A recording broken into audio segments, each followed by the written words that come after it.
What is up, guys? Tyson DELACRUZ here. Thank you so much for rocking with me.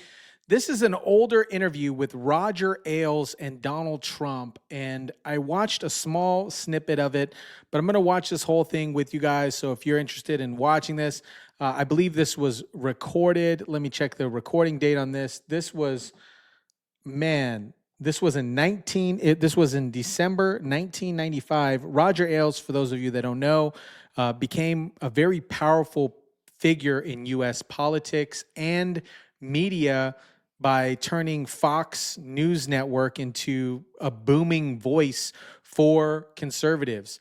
He has since passed away. He died at the age of 77.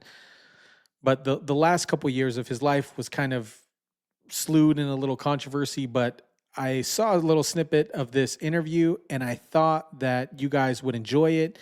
So I'm going to watch it with you guys and let me know what you think. Let's jump into the video. Ever to be held in the United States. The nation's parade on Veterans Day, celebrating the 50th anniversary of the end of World War II. Grand Marshal Donald Trump. Donald? Well, how are you? Oh, great to see you. Been a little while. Yeah, well, we sometimes catch a flight back. I saw you with your daughter one night on a flight back from Florida. That's right, and a little while ago, and you were saying that you were thinking about doing this crazy CNBC Yeah, I wasn't thing. sure if I was going to do CNBC. Right. I asked you, you advised me, and here we are. I said do it. Anything you do turns out, and boy, did this turn out. That's yeah, great. It worked out well. Really a great job. Tell me about being Grand Marshal of the parade. How do you get to do that? Well, it's really for me a great honor. I was approached by Mayor Giuliani and Tom Fox and a lot of the folks, and we're going to have, I guess, the biggest parade in the history of New York City, and I think that means the history of the country. And it's going to be on Saturday about 11 o'clock right up Fifth Avenue. And it's a real honor for me. I never served in the Army. I got very lucky in one sense. I got a very high lottery number when the lotteries were being picked around the Vietnam era. So I have to say that I was very lucky. I can't say it's something I wanted to do. I have to be honest. And I've always felt a little bit guilty because I was lucky. I've been lucky in a lot of things. So here I am. I'm doing my thing. We did the Vietnam parade 10 years ago. I think never have people been so nice to me as the veterans, because the Vietnam parade, I mean, to this day, I help out United Cancer, this, that, all of the different charities, the veterans always come up and say thanks. Nobody else says thanks. The veterans say thanks. So it's just a great honor for me. You know, it's interesting because a lot of people forget. I'm a little worried, not that we should have more wars so we remember these things, but people forget that people had to fight and die to make this a great country. And I don't think the veterans get enough credit sometimes. Some of the young kids say, what are the old guys out there in uniforms for, you know? It's very important. They're fantastic people, and the pride you'll see on Saturday will be unbelievable. Yeah. You mentioned Mayor Giuliani. How's he doing in New York? Well, I think he's doing very well. I have to say, New York City is hotter, I believe, than it's been really since the 80s, but during the 80s. Is it a good time to buy in New York? I think it's a good time to buy, but I'll tell you what, prices are going up, and they're going up fast. If you would have said this to me 3 years ago, it was like devastation. I had a building up, and if somebody went and looked at the building, it was a major event. They didn't have to buy, they just had to walk by it. We're doing a job now with General Electric and Galbraith and a group that is just going to be, I think, the most successful job we've ever done. It's right at #1 Central Park West, the old Paramount building. Right. And that's coming down, and we're building Trump International Hotel and Tower. I think in the history of condos, I don't believe there's ever been anything quite like this in terms of what we're selling and how fast That's we're right selling. at Columbus Circle there? That's right at Columbus Circle. Now, when that Paramount building was up, they used to say that swayed and leaked. It was actually very safe. It was called the Flex building. Some brilliant engineer said, you know, this is a very safe building. Let it I was move. up there meeting with Barry Diller once when he was at Paramount, and the building was going like this. And it was a terrible building and a terrible design and a great location. And essentially, we've ripped it down and we've rebuilt. Yeah, it looked like you went all the way down. Yeah, we went right down into the foundations. We're going to end up having really the stiffest residential building in New York. And it's an incredible building and an incredible location. But New York is really back and back there. So is Donald Trump. You went through some tough times, but I'll tell you something. I saw you. I forget. Well, I saw you. I've known you a long time, and I saw you at your peak. I also saw you during those bad times. And you know what always impressed me? You were no different. Well, thank you. That's a great compliment. You were no different. That's a good compliment. You can't take it too seriously. I mean, I know you're going to be up. I'll be up. I'll be down. You can't really. Guys like us, keep coming. You just keep coming. That's all you can do. And yeah, sometimes it's not easy. They say, come on out to dinner, and you have 400 people, and they're looking and staring, and they're saying, I wonder how he's taking adversity. But you learn a lot about yourself, and you learn a lot about other people. You learn about loyalty. I learned a lot about loyalty. I had people that I would have bet the ranch on, and they were not as loyal as they should have been. Right. And I had people that I wouldn't have, and they turned out to be, I mean, unbelievable. Really Isn't that positive, interesting? yeah. So you just can't tell. It's not color, it's not race, it's not religion, it's not anything, Roger. You just can't tell. Yeah, it's amazing who's there for you and who isn't, isn't it? You learn a lot. In one of my books, I wrote, You wrote I'd Art of love the to Deal go, and then Art of the Deal and Surviving at the Top. Surviving at the Top. And I liked writing Art of the Deal better, but they were both really, I think they were good books, and they were both #1 bestsellers. I said, I'd like to suffer a really bad financial reversal for a short period of time just to see who's loyal. And I never will say that again because I don't want to have to do it because it's tough work. I mean, getting out of that stuff it's like a web. But you went through a tough time. How many? A couple of years, few years. Yeah, I went through probably 2.5, 3 years of really tough time, and now we're having the best year we've ever had. Did you ever doubt yourself during that time? Well, I don't think I had time, almost. I mean, you don't want to sound overly cocky, and I guess most people would say, how could that be possible? But I really didn't. I always feel if I have my health, if you're healthy and strong, you just do it. But I did go through some tough times, and, looking back, I'm glad I did. All right. It's really been a great Did experience. it change you at all? I don't think so. I think if you like nice apartments and if you like nice cars, you're still going to like them. I don't think it changed, but I think you learned, and if you didn't learn, you're a fool. You learn through adversity. You learn through good times, I guess, but you really learn through adversity. You're unique on the American landscape. I mean, there's only one Donald Trump. What happened in your background, your family, your genes, your parents, something? Parents are out there looking and say, how can I get my kid to have that attitude of never say die, go out there and win, succeed at any, Well, I'm a fighter and you're a fighter and we're all fighters. You wouldn't have built CNBC. I mean, I've seen what you did. And the story that you're telling about the airplane is true. I mean, there was a story that you were just thinking about doing this crazy CNBC that everybody was saying, forget it, it's never going to work. And it's really turned out. It's one of the things I really watch a lot and like all the time. You just have to fight. You just have to be there. And you mentioned the word gene. I'm a big believer in genes. Genes are luck. I mean, if you're lucky to get the right parents with the right genes. But if Jack Nicklaus, great golfer, never played golf, and at 50 years old, he picked up a golf club for the first time, within a year, he's going to be club champion of any club practically in the country. I mean, that's just... Because it's just there. It's just got a natural ability for, something, and the same with other people. So genes are very important. There's no question about it. What is your talent? If you had to go in on a job application and they said, Donald Trump, and they put down, what's your greatest skill? What's your greatest talent? I sort of think I can visualize what people want in maybe an aesthetic way and then get it done. I think I have a financial talent, but I really like the financial or have the financial to get something done. It's a little bit of my mosaic. It's not about the money. I don't think it's about the money, and the money comes because what I build is something that people like. In my case, for the most part, I mean, I do other business kinds of things, but for the most part, I build, and people like what I do. That's why the Trump International is turning out to be such a success. That's why Trump Tower. That's why the Taj Mahal is setting every record in Atlantic City. Tell me what's going on in Atlantic City right now. You went through this thing with Merv at one point, and everybody thought, gee, maybe it didn't work out, and then turned out you came out pretty darn well. I came out good, and Merv's a really good guy, and I think Merv is doing well with resorts, to be honest with you, and I hope so, and he's done a nice job. He's taken a building and made it very nice. I was over there the other night.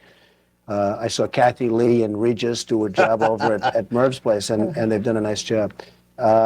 No, it really worked out great for me. The Taj Mahal, which was part of that whole deal, has set every record in Atlantic City. It's set every record just about in the country. I mean, we're doing numbers that are bigger than just about anything in the country, including Las Vegas. And everyone's talking about the Trump Taj Mahal. It's probably the most successful casino now in the United States. Vegas went to a kind of family orientation. Is that going to be what happens in Atlantic City eventually, or is it... Well, Vegas went there, but it didn't work. I mean, to be totally honest, it did not work. It's not working.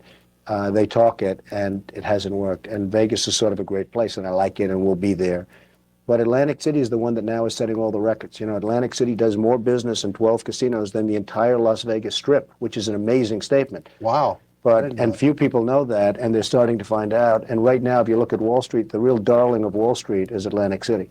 Atlantic City is doing more business than the entire Las Vegas Strip by a considerable margin. So Atlantic City right now is the hot venue. And that makes me feel good because if you remember 3 years ago, people were saying, Donald, you have your cards in Atlantic City and all, like you're some kind of a jerk.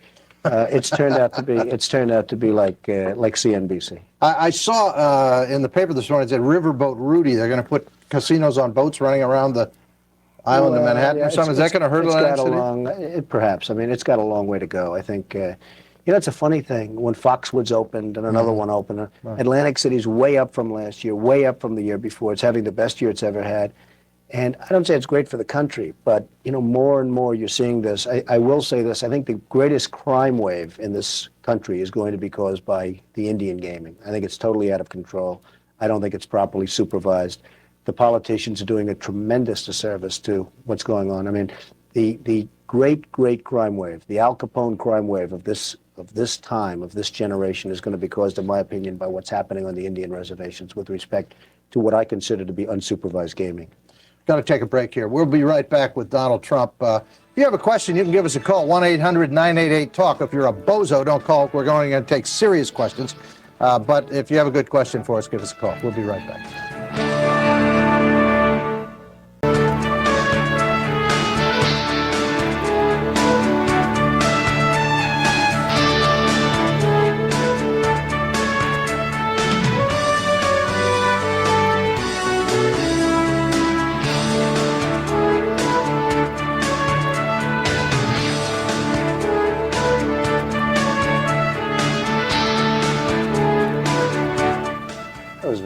That's a nice montage. You know, I always worry about public figures in today's world. There are crazy people out there. I mean, you have to have security all the time, don't you? It's true. It's a little bit rough. It is a little bit rough. There's no question about it. A lot of crazies. A lot of good people, but there are a lot of crazies. You must get strange mail. You get, I mean, everybody asking you for money, asking you for things. I mean, it's tough. I get some very strange letters. I mean, you actually say, where do these people come from? And I'm not talking about just asking for money, because I can understand that somebody's got problems.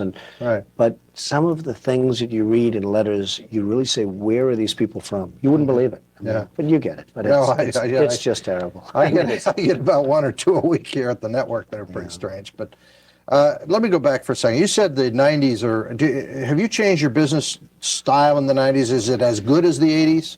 I think this is the best year I've ever had in business. I don't think we've ever done better as a company than I've done this year. But I will say that, you know, I don't think people change that much. I think it sounds great. Oh, gee, you know, we had a depression. Look, we had a stupid tax law that was passed by a bunch of very dumb politicians in Washington. They passed the dumbest tax law, the 1986 law, and it destroyed banks, real estate, everything in one fell swoop. And I'll tell you what, there aren't that many of us around. I mean, I have a lot of friends that are good people, not dishonest people, not bad people, and frankly, a lot of friends that are bankers that are good people. They got wiped out by, in order to save $5 billion, you end up destroying the entire United States economy for a period of 3 or 4 years. You know what happened. It was disgusting. But led by a Senator Bradley and a couple of other people. I mean, just terrible what went on. I don't think you change your practice that much. I don't think you change your way that much. I think it sounds great. I mean, I should say, oh, yeah, sure, I learned here and I did that. Yeah, right. The bottom line, you're born a certain way, you go do your thing, and experience is a wonderful thing, and you certainly learn from experience, but I don't think you change that much. Is it too simplistic to say buy something and charge more for it and sell it to somebody? I mean, that's how you make money. Yeah, well, it sounds great, but it doesn't always work that way. And, you know, they talk about the great 80s, and now they're talking about the great times that we're in now, because we are really in very strong times. I see that if it continues to go this way, we're really going to be a very, very productive place again very soon. There's a lot of positive feeling. And I really think a lot of things are happening with the cutting of the red tape, with sending things back into the states where at least it's a smaller group of people controlling a smaller amount of money. A lot of positive things happening. Yeah. We've got a call on the line from California. Ann, you're on with Donald Trump. Go ahead, Ann. Hello? Hello. Hi. Hi, I'm Hello, from Ann. Pennsylvania. Oh, That's a nice place also. well, that is nice. Hello, Mr. Trump. How are you? Okay, I'm interested to know why you decided to put your stock on the stock market, trading on your initials, DJT. Right. And I own 50 shares of your stock, and I want to know how you thought it was going to do. Well, I think you're happy if you own it because it's gone up. Yeah, it's I gone hope up you're 3 happy. points since I've owned it. Right, good. Well, it's been one of the hotter gaming stocks, as I understand it, as of today. Well, I just put it, I used the DJT because you have to pick something, and I figured DJT, from my standpoint, is okay. Seems all right to you, huh? And it's a wonderful company. It's doing very well, and I think you're going to see some very pleasant surprises over the coming months. When you do you get heat for putting your name on things? Do people kid you about that? Because it adds to the value. Then. It adds to the value. You know, it's funny. The first time I did it was Trump Tower on 5th Avenue and 57th. It's the most successful condominium ever built in this country by far, maybe anywhere. But I mean, No building has ever sold like that and continues to. And so you have Trump Tower. Then I said, you know, I better do it again. And again, the first time it was ego. It's really business. It just creates value. And I don't know what it is. You'll have to explain it to me, but they sell. I mean, Trump International is such a hot building. So I don't want to change the formula. Let me ask you, I've been with you at times, I've seen you in public where rich guys are often not well-liked guys. But what's interesting to me is the guy on the street, the cab drivers, the guys working on the road crews, they all go, hey, Donald, how's it going? Hey, it's almost like they feel very comfortable with you, like you're one of them. And I've never quite figured out how you bridge that. The people that don't like me are the rich people, okay? It's a funny thing. I mean, they can't stand me. I mean, I have friends, and I have not only friends, I have enemies, jerks. They work, they hurt people, they this, they that, and then they call up, can you help me get a reservation at a restaurant, okay? So what's the purpose of being rich if you can't get a table at a restaurant? The people that like me are the people that you're talking about. The rich people do not like Donald Trump. Isn't that amazing? Well, I sort of love it. I mean, Let's go to politics for a second. Got a couple minutes in this segment because you're very opinionated on politics. If the economy's this good, that's a pretty good sign for Bill Clinton, isn't it? It is. I will say it is a good sign, and I think the economy is even better than people are thinking. I think the economy is very strong. New York is really strong and coming. I think you're going to see some fantastic things coming out of New York very soon. So that's a good thing for Clinton. But who do you like on the Republican side? How do you handicap it? I'm supporting Dole. I'm a good supporter and a big supporter of Bob Dole. I think he's a great guy. I think he's supported by a man that is, I used to call him the most underrated politician in the United States, Senator Alphonse. He's a lovely man. He's a wonderful man. He gets killed by the media.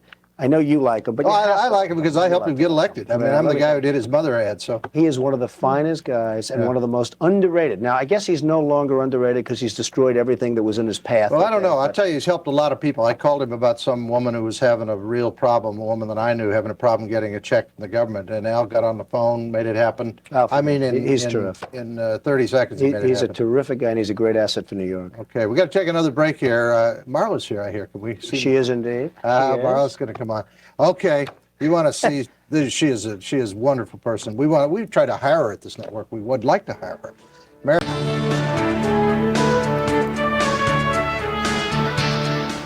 We're back talking with one of the most famous men in the country, and for good reason. He's also a really nice guy, and he does an awful lot for other people that doesn't get reported in the press. The press sometimes treats you good, sometimes they love to hate you, sometimes they love you, sometimes they hate you. Well, they're very uneven. Some are very good, but I've met some of the most dishonest people I've ever met are in the press. I mean, they are literally some of the most dishonest, despicable people. And, you know, when you see the public hates the press so much, the public understands.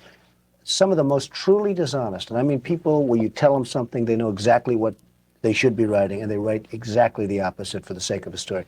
They're truly despicable people in many cases. In some cases, they're very nice. Yeah, it's amazing. Now, there's somebody here who gets good press, unlike you and me. She gets much better. She gets good press. Marla gets good press all the time. People, you know, you're just one of the most likable people. Oh, thank you. Really? Well, we have to walk the fine line in the press always, I think. Are you worried that he's going to rub off on you and they're going to start hitting you too? I mean, I think we sort of have a nice balance between us. We kind of moderate each other and make sure we're... Tell me about Mar-a-Lago. Has the thing gone through to make that a condominium? Yeah, it's really been great. It's a fabulous house. It's the greatest house in the United States, easily by far, by any account. And it's a great private social club right now, and it's something we're very proud of. I mean, it's really taken shape. There's a shot of it there. Yeah. All of your friends. So now to join that private club, it costs what, $75 grand a year? $75,000 to join. And you know, during the bad times, I'm sitting here with this house that cost a fortune to maintain, $3 million a year, and I'm saying, is this ridiculous? And I started this process to get it into sort of an income-producing thing. But I really did it to save Mar-a-Lago, because ultimately, how many jerks are like Donald Trump that are going to spend this kind of money? It's truly one of the great landmarks in the country. What did it cost to keep that up? About $3 million a year. Just to run it, just to keep it up. And you know what? $3 million is a lot of money, but at bad times, it's a lot of money. So I said, you know what? I'll probably have bad times again someday. I want to make sure that this little sucker is taken care of. So it's really, it's just going to be a great thing, and it's very, very successful. Do you spend much time down there? Do you go down a lot? I adore it. The amazing thing about Mar-a-Lago is, with all of its grandeur, it's very warm, and you really have a good feeling when you walk into the home. Tell me what's cooking with your career. I know I saw you in a show. What show were you in? The Broadway show? Will Rogers. Will yeah. Rogers. Yeah, you were great. Yeah. It's a lot of Just fun. great. Worked on a film, just finished a Joel Silver movie called Yes? Executive Decision for Warner Brothers. Do you want to do that full time? How can you with this guy? He travels all the time. I have 3 full-time careers. It's the husband, the baby, and then my career. It's amazing. Tell me about the baby. Tell me about the baby. Everybody thinks their kid's the cutest, but I've seen yours. Yours is pretty cute. She's pretty cute. Yeah. She's amazing. Tommy Tune gave her a pair of tap dancing shoes when she was born, and they fit her now. And she has been going around the kitchen floor tapping all day long. You're kidding. She already shuffles and ball changes. Yeah. She's amazing. She's got a lot of natural talent. How's she Daddy just loves with the baby? entertaining. I think he's got another little another daddy's girl in I his have hands. 4 just great children, and I saw you with your Great. daughter once. You were trying to help her with her homework. I must say, she probably failed that class. You were sitting there, and I could tell you were ready. She was like way ahead of you on some of these arithmetic problems. I hate to It's say that. tougher than we think. It's tougher than we think. There's no doubt about it. They ask me questions, and I haven't been out of school that long, but it's You know what really tough. impressed me about that, though? You were so patient with her. You took, a lot of parents don't take time with kids. I think that more than anything else, if you give them some time and give them some focus, and I was very impressed with the fact that you really took time and stayed focused on what she wanted to stay focused on. That impressed me. As much as other things have impressed me that you've done in your life, watching you play with that kid for an hour was very impressive. Ivanka's a special girl. She's my little daughter, and she's a very special girl, and she's out there, and she's focused, and she's doing a good job. Yeah. Would you ever run for politics, or would you worry about them going after your life? I mean, messing up your life, messing up you too. How would you feel if he went into politics? I think basically he's a man who makes his own decisions. I can just give my opinions here and there, and but in the end, I'm very flexible with his choices, and I think he would do terrific. You know, there's a certain dishonesty, unfortunately, that you need for running for office. Now, it's an unfortunate thing, but you would know this perhaps better than anybody in the world, right? I've coached a few. I'm a pretty straight guy, and I'm not sure that somebody that really calls it like it is and says this is what you have to do, I'm not sure that kind of a guy gets elected. Maybe so, maybe not. Everybody wants me to do it. They all want me to run. But, it's like I took a very hard stand on Japan. I couldn't believe this last auto deal as an example. Here we are, we're sitting there. It's restricted in Japan. Everything's restricted. We're sitting, they can't come in. And all of a sudden, this country falls. We do the old fold-out. I've never seen it. That isn't the way the press reported it, though. Well, no. The press reported it that we had a deal.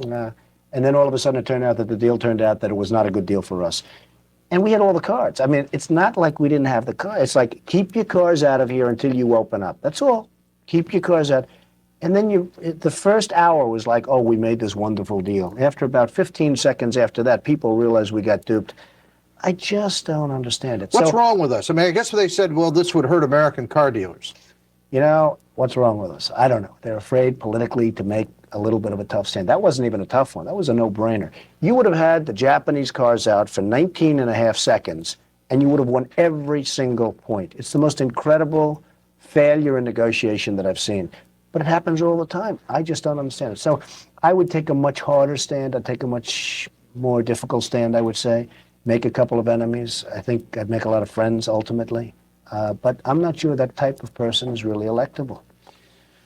If the United States government took a firmer stand with foreign countries, would we be better off, or are we so much now a part of the community of nations that we can't really afford to offend anybody? I think we'd be better off, and I think we'd be far more respected. I think the Japanese would respect us far more than they do. I don't think they have any respect for us, and they shouldn't have any respect for us because we are idiots when it comes to what's happening. I mean, look at dealing with Japan. I mean, just take a look at what's going on. I mean, they make hundreds of billions of dollars a year, and we lose money in deficits, and nothing happens. And they say, no, the Japanese are learning, and they're starting to open up. In the meantime, every second goes by, we're losing.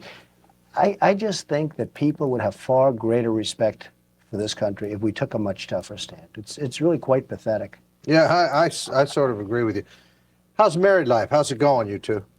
Go all right? Very good. Is it? Really very It's tough, though. I mean, it's tough. Married life's tough, isn't it? Well, it can be tough, but I mean, this has been very good, and I would say actually this has been very easy in many respects. Really? Yeah, very easy. Do you have him eating health food? You look so good. What are you Oh, doing? Because I thank know you. you're sort Oh, of keep it into up. the health food, aren't you? I try, but What do you eat?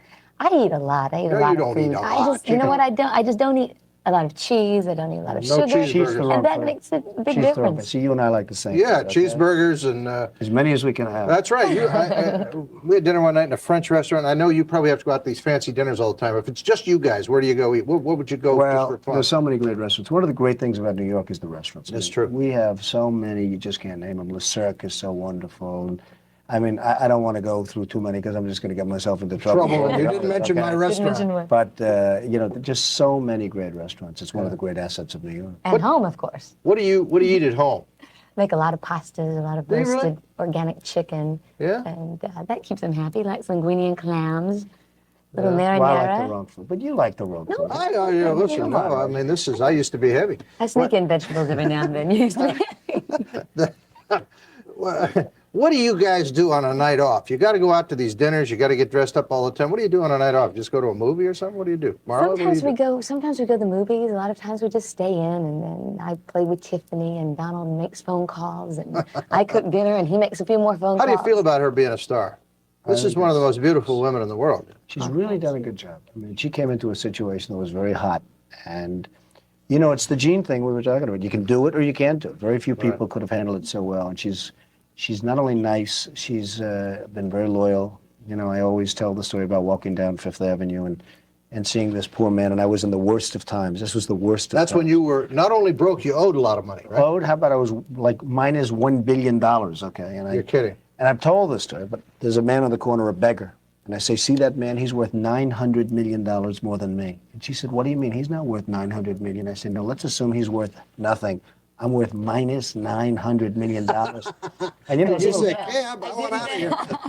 and she didn't do the old sayonara, so that was very good. But she's been very loyal, and she's really done a good job. And she's a hell of an actress. Yes, she is. You're doing a great job. Nice to have you on. Nice to see you. Donald, Thank you, my great friend. to see you. See you soon. Okay. All right. Thanks for stopping by, folks.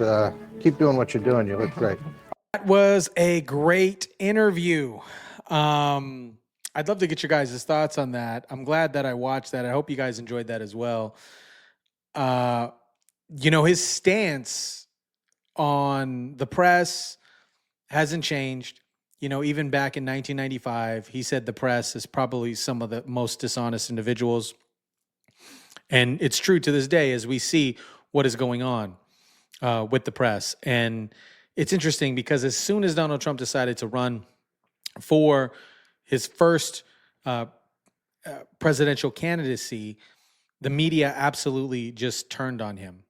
And, you know, I like bringing back these old interviews because you get to see who this man really is and how this man actually really cares about the United States economy.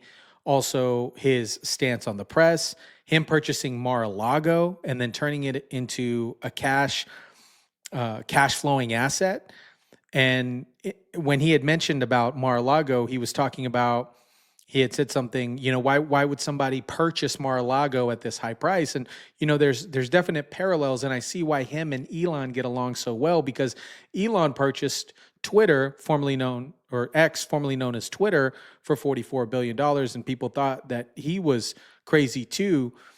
And it just, I can see why they get along, because they have a very similar mindset in those type of investment opportunities. So anyways, let me know what you guys thought about this interview. I thought it was fantastic. And then also in the comment section down below, let me know what some of your highlights were of this interview. And, you know, what really stood out to you in this interview. Drop those in the comment section down below. Smash the like button, share, subscribe. And as always, guys, I'll catch you on the next one.